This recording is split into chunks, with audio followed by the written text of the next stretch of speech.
Oi, gente, estamos aqui de volta. Não vamos fugir muito do assunto da aula passada. Espero que vocês tenham gostado, estudado, prestado atenção em alguns pontos que eu falei, principalmente sobre o carbono, porque a gente vai meio que voltar um pouquinho no assunto para reiniciar isso tudo de novo. A conversa foi longa semana passada. A de hoje também vai ser. Fiquem atentos porque tem muita palavrinha esquisita, nova no vocabulário de vocês e que são muito necessárias. A gente viu que o carbono ele é indispensável para a manutenção da vida, pois ele está presente em todos os seres vivos, até na gente. A gente é rico em carbono. Viu também que ele pode formar várias substâncias. O carbono está ali presente em várias substâncias por conta da sua capacidade de fazer 4 ligações, de se ligar com variáveis de elementos químicos, principalmente com CHOMPs. Eu acho que eu vou colocar aqui na tela, que vocês já sabem também que são os elementos primordiais para a química orgânica. Mas antes de adentrar um pouco mais a química orgânica, a gente precisa entender sobre a estruturação do carbono para entender mais a fundo e à frente como funciona a química orgânica. Por quê?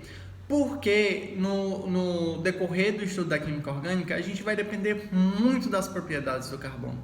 E a gente viu com o Kekulé que essas propriedades, elas sim, meio que não vão variar muito, e elas são, de acordo com os 3 postulados, elas são muito próprias. Não vai, por exemplo, não vai importar onde os outros elementos estejam ligados ao carbono, que ele faz 4 ligações. A gente vai estudar um pouquinho sobre hibridização, porém só na próxima aula, porque hoje a gente vai meio que preparar nossa cabeça para receber esse monte de informação sobre a química orgânica com base nas próprias reações do carbono, ok? E aí vocês devem estar se perguntando: professor, tudo bem que o carbono está em tudo e ele pode ser analisado, visto, mas quem descobriu o carbono? Assim, pessoal, não tem nada pronto dizendo o carbono foi descoberto. Não, por quê? Desde a antiguidade, desde a descoberta do fogo, que o ser humano ele já lidava com carbono em forma de carvão, e por muitas vezes também nas pinturas rupestres por base do próprio grafite. Ou do carvão também, que eles pegavam aquele braseado, aquele final de fogueira, e começavam a riscar as paredes. Ali eles meio que faziam uma reação química, e isso, dado das primeiras reações químicas manipuláveis pelo homem, foi essa parte do fogo.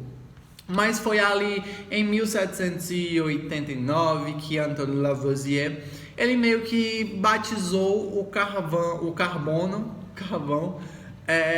dizendo já ali que ele era um elemento químico não metálico, que ele está no segundo período da família 14, aproximadamente vai ter ali um número atômico aproximado a 12 também. Ele vai ter a sua famosa tetravalência, e o nome dele veio muito dessa parte, do carbo, por exemplo. O carbo, na verdade, ele já submete a essa parte de carvão, porque era muito isso. O símbolo do carvão vai ser o C também, principalmente por causa do nome. Tem algumas curiosidades: cerca de 20% do peso do organismo é referente a carbono.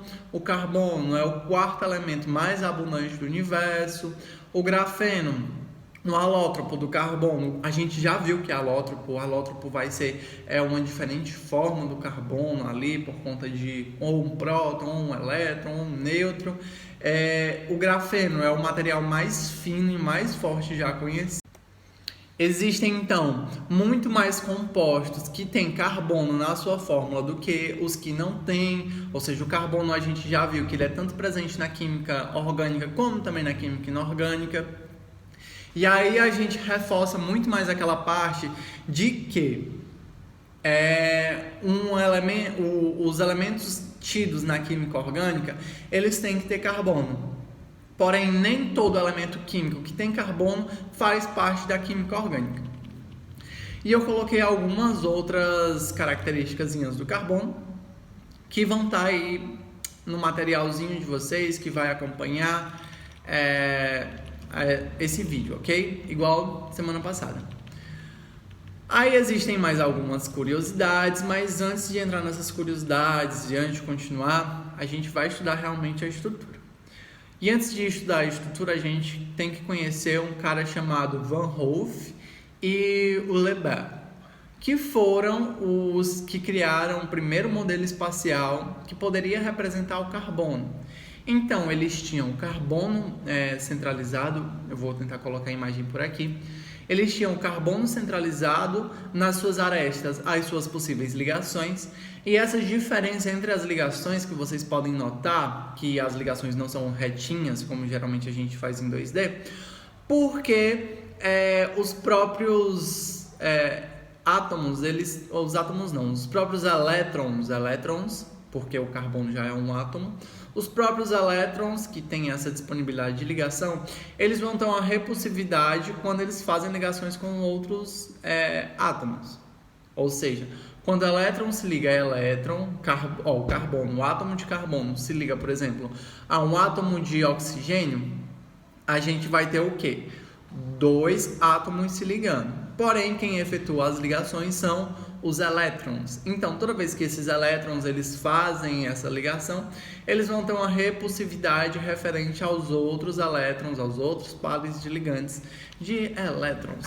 Lembrando que essas ligações vão ser do tipo covalente. Isso é muito importante para vocês lembrarem, ok? Existem vários modelos diferentes de ligação entre átomos de carbono, e o primeiro vai ser uma ligação simples, ou seja, ele efetua uma ligação simples com outro carbono. Também assim, ele pode, no caso, efetuar essa ligação simples com outro carbono, assim como outros elementos químicos, formando 2 tetraédricos. Eles também podem formar ligações duplas, e aí a gente vai ver que ele consegue também fazer isso com o mesmo carbono ou com elementos diferentes. E a gente também vai ter ligações triplas. E aí, dentro dessas ligaçõezinhas, de acordo com os estudos, tiveram outros modelos de evolução que puderam dizer exatamente isso que eu disse para vocês, a fórmula de entendimento. Como assim, professor? Pegando 2 átomos, por exemplo, um átomo de carbono e de hidrogênio, que é o mais simples, que formam as maiores cadeias. Eles, como eu disse, esses átomos eles vão se ligar. Porém, eles vão se ligar por base em quê? Pelos elétrons.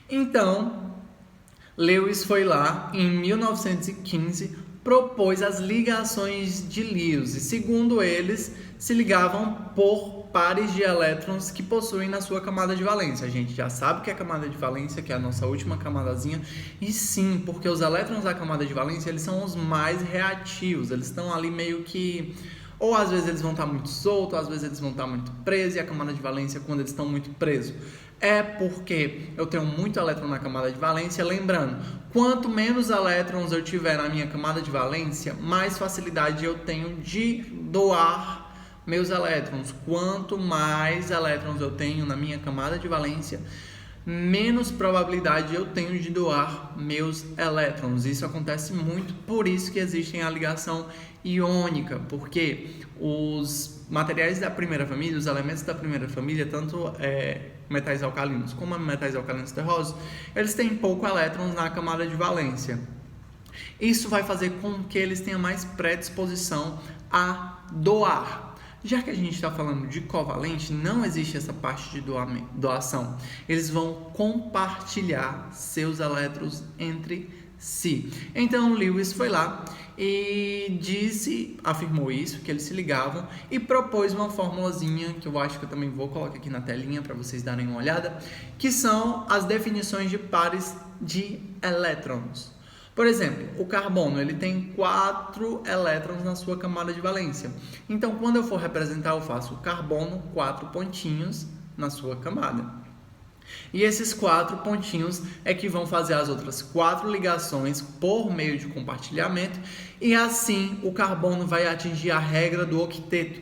Lembrando que a regra do octeto diz que os elementos químicos têm que ter 8 elétrons na sua camada de valência para atingir a sua estabilidade eletrônica.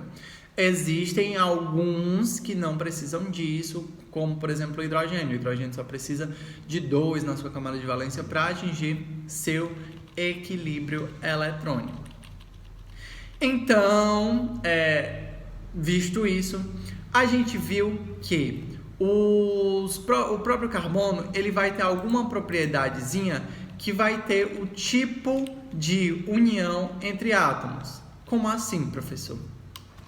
A gente vai ter essa ligação simples, que é quando a gente tem um par eletrônico se unindo, ou seja, por exemplo, tem carbono, e o par aqui, por exemplo, esse elétron que está solto, ele vai se ligar com esse outro elétron, e assim o par de elétrons vai se ligar, fazendo uma ligação simples. Se eu tenho uma ligação dupla, eu tenho pares eletrônicos, ou seja, eu tenho 2 eletronzinhos fazendo ali sua ligação, seu compartilhamento de elétrons. Eu tenho 2 pares de elétrons, 1 ligação simples, 2 ligação dupla, estão compartilhando elétrons. E no último eu tenho ligação tripla, ou seja, eu tenho 3 pares de elétrons compartilhados. Professor, mas ele não é tetravalente? Ele não tem que fazer 4 ligações? Sim, pessoal. Porém, a gente está falando aqui que é possível que o átomo de carbono ele faça essa ligação, por exemplo, com outro átomo de carbono, e com esse átomo de carbono ele consegue efetuar até 3 ligações. E professor, e a outra ligação, ela fica lá avulsa? Não, porque aí ele seria um íon. Vocês lembram que o íon é um átomo que tem carga. Por exemplo, ali ele vai ter um íon dizendo que tem que receber mais um elétron para ter sua eletronegatividade. Geralmente, o que ocorre? A gente vai ter esses 2 carbonos fazendo essa ligação tripla. E nas outras arestas, a gente vai ter, por exemplo, um hidrogênio, que vai compartilhar um elétron com um carbono e assim fechar a regra do octeto. Porque lembrando, aqui, quando a gente compartilha aqui, eu tenho um, aqui tem outro. Aí se ligou, aqui a gente já vai ter 2 elétrons compartilhados. Se eles estão compartilhados, quer dizer que esses 2 átomos têm 2 elétrons. No início, cada átomo tinha um elétron. Quando eles se ligam, cada átomo tem 2 elétrons. Segunda ligação, quando eles se ligaram aqui, eles já têm 4 elétrons. Terceira ligação, quando eles se ligaram aqui, eles já têm 6 elétrons. Ou seja, mais o que não se ligou com ninguém, cada átomo vai ter 7 elétrons fazendo uma ligação tripla.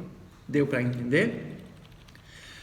Seguindo o conteúdo, a gente vai ter as fórmulas para representar esses átomos de carbono e suas ligações.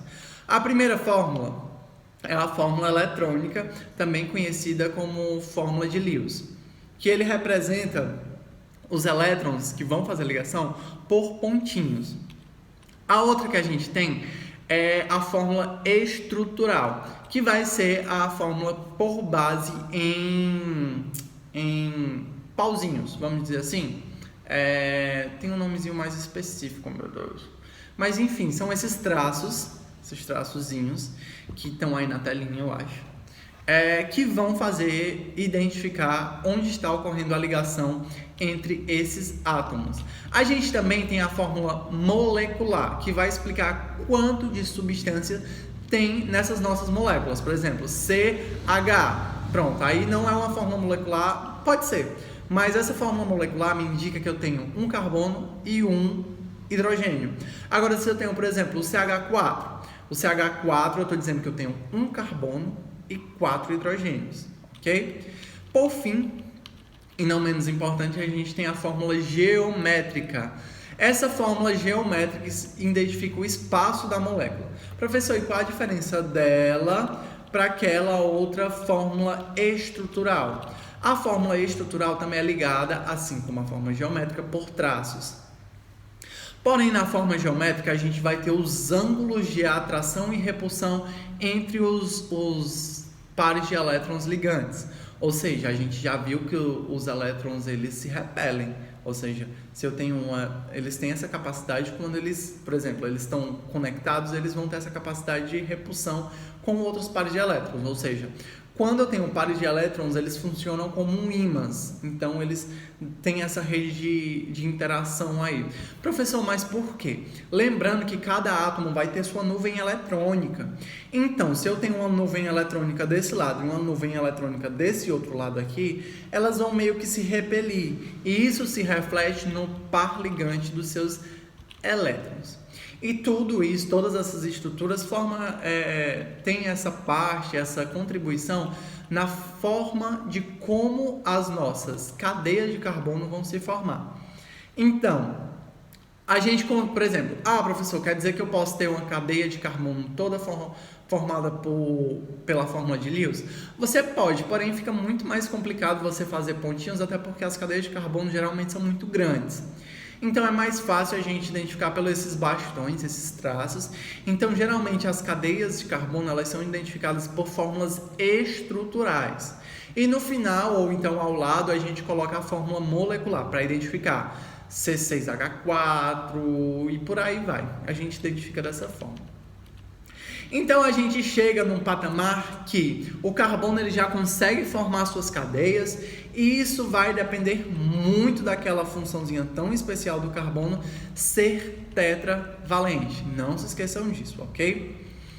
A gente já viu que sim, a gente tem aí a chamada classificação da cadeia. A gente também vai ter a classificação desses carbonos, cada carbono desse vai ter uma classificação especial. E essa classificação especial vai depender do que, professor? Por exemplo, a gente vai depender diretamente de como esse átomo de carbono está ligado. Não entendi, professor. Por exemplo, se a gente tem um carbono ligado com outro carbono, a gente tem um carbono primário. Professor, e as outras ligações? Elas vão ter que ser com outros elementos químicos, oxigênio, hidrogênio, nitrogênio, não importa. Porém, o carbono primário ele só pode estar ligado a um carbono. Já o carbono secundário, ele tem que estar ligado diretamente a outro carbono. Ou seja, ele tem que estar ligado diretamente a outros dois carbonos, por isso pelo nome secundário. Nesse carbono primário, ele pode, por exemplo, fazer uma ligação dupla, uma ligação tripla, e isso não vai influenciar em nada. Porém, já o carbono secundário, ele tem que estar ligado, por exemplo, ele tem que estar aqui no meio e tem que ter mais dois carbonos nas suas laterais, ou então em cima, ou então nos vértices, não importa, ele tem que estar ligado a dois carbonos. Já o carbono terciário, ele está ligado diretamente a 3 carbonos, ok? O carbono terciário está ligado a 3 carbonos. E por fim, o carbono quaternário é quando ele está bem no centro e tem outros 4 carbonos fazendo ligações com ele. Lembrando que para ser carbono quaternário só existem ligações simples, ok? Alguma coisa difícil até aqui? Eu disse que ia ter muito nomezinho complicado. Por fim da aula de hoje, a gente vai ver também que tem uma outra classificação pro carbono. A gente hoje já viu a classificação da cadeia, mais ou menos, porque a gente vai aprimorar ela ainda mais. Não foi nenhuma classificação, foi como ela pode ser representada. A gente está vendo agora classificação do carbono, que ele pode ser primário quando está ligado a um carbono, secundário quando está ligado a 2, terciário quando está ligado a 3, quaternário quando está ligado a 4. E tem outra classificação que vai de acordo com a sua ligação. Por exemplo, eu posso ter um carbono saturado. Professor, o que é isso? Carbono saturado é quando eu tenho apenas ligações simples no meu carbono, quando eu tenho só um tracinho em cada ligação do meu carbono.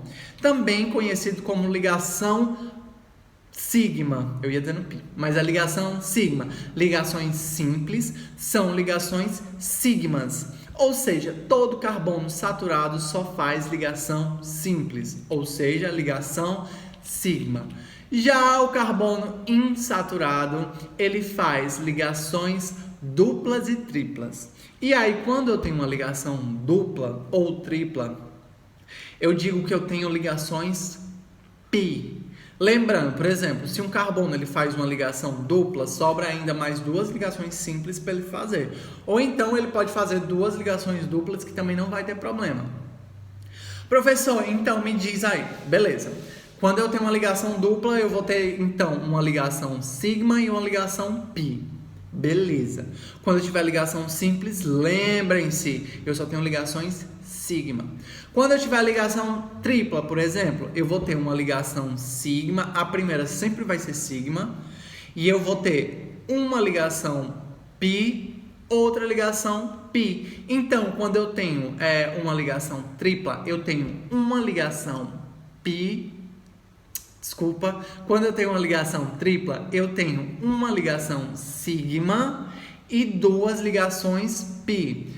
Professor, qual a diferença da ligação sigma para a ligação pi? Geralmente não. Por base teórica, a ligação sigma ela é muito mais forte que a ligação pi, porque a ligação pi ela meio que é feita por vértices, digamos. Enquanto a ligação sigma ela está ligada diretamente, a ligação pi ela vai ser uma interação entre elétrons, assim digamos. Por exemplo, os elétrons vão estar assim na ligação pi e essa interação entre eles é que vai formar a ligação, diferente da ligação sigma que vai estar diretamente ligada. Então a gente diz que a ligação pi ela é metade da força de uma ligação sigma. Então elas são mais fracas, assim digamos, do que as ligações propriamente sigmas, ok? Então, hoje o conteúdo é basicamente isso. A aula foi extensa, mas muita coisinha para vocês refletirem, pensarem. Hoje a gente vai ter exercício. Nas dúvidas, vocês vão voltando o vídeo, vão reassistindo, vão se realocando. Lembrando que a gente hoje falou sobre carbono. A gente ainda vai falar direitinho sobre essa parte de fórmula espacial do carbono. Mas com base hoje vocês têm que prestar muita atenção na parte da fórmula estrutural e da fórmula de Lewis, porque a gente vai utilizar muito ela. Lembrando também da classificação do próprio carbono e tanto dessa parte de carbono primário, secundário e terciário que a gente vai treinar, também dessa parte de ligações saturadas e insaturadas. Por favor, lembrando que, de novo, por favor, não esqueçam disso. Quando eu tenho carbono saturado, meu carbono só está efetuando ligações simples. Quando eu tenho carbono insaturado, eu só tenho carbono efetuando ligação simples, dupla ou tripla, ok? Professor, de novo, carbono saturado, só ligação simples, só ligação sigma. Carbono insaturado, quando eu tenho uma ligação dupla ou uma ligação tripla no meu carbono, e o resto também é simples, ok? Professor, sintetiza mais. Beleza. Carbono saturado, eu só tenho ligações sigma. Carbono insaturado, eu tenho ligações pi. Beleza? Então foi essa aula de hoje. Façam um exercício de vocês. Espero que vocês tenham gostado. Próxima aula a gente tem mais conteúdozinho.